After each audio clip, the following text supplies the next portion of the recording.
আপনার সফলতা, আপনার সাকসেস, এটা সবার ভালো লাগবে না, মনে রাখবেন। সবাই এটা পছন্দ করে না। আল আইনু হক, নজর কিন্তু সত্য। নজরের প্রভাব আছে, চোখের প্রভাব আছে। এজন্য কারো ভালো কিছু দেখলে মাশা আল্লাহ বলবেন, আল্লাহর দিকে ফিরিয়ে দিবেন ওটার কল্যাণ। কি বলবেন? একটা সুন্দর ফুটফুটে বাচ্চা দেখলে মাশা আল্লাহ। কারো সফলতা দেখলে, কারো ফার্মে গেলেন, বাগানে যেয়ে দেখলেন ফল মূল ভর্তি, কি বলবেন? মাশা আল্লাহ, বিসমিল্লাহ মাশা আল্লাহ বললে এটাতে আর ক্ষতি হয় না। অনেকে বলে যে বাবা মা মাশাআল্লাহ বলা লাগে না, বাবা মা আর নাকি মামা, এই তিনজন নাকি মাশাআল্লাহ না বললে কিছু, এটা ভুল কথা। বাবা মারও বলতে হয়। বাবাও তার ছেলের কোনো সাকসেস, ভালো কিছু দেখলে কি বলবে? মাশা আল্লাহ, তাবারাকাল্লাহ, অথবা বিসমিল্লাহ মাশা আল্লাহ, এটা আপনারা বলবেন। ধরেন যে আপনি কোন একটা প্রোগ্রামে বসে আছেন, আপনার পাশে যে বসে, আপনি তার দিকে এরকম 10 মিনিট তাকায় আছেন, কোনো কথা ছাড়া শুধু তাকিয়েই রইলেন। তার কি ভাল লাগবে বলেন? সে কি কমফোর্টেবল ফিল করবে?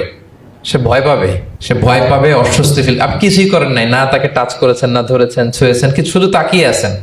দেখেন নজরের কি প্রভাব। আল্লাহ আইনু হক, নজর সত্যি। এজন্য কারো সাকসেস দেখলে আমরা সবসময় যেন মাশাআল্লাহ বলি। মাশাআল্লাহ ঠোঁটের সাথে মিলিয়ে রাখবেন। ভালো দেখলে কি বলবেন? মাশাআল্লাহ, মাশাআল্লাহ, বিসমিল্লাহ মাশাআল্লাহ, মাশাআল্লাহ, তাবারাকাল্লাহ, এটা বলবেন।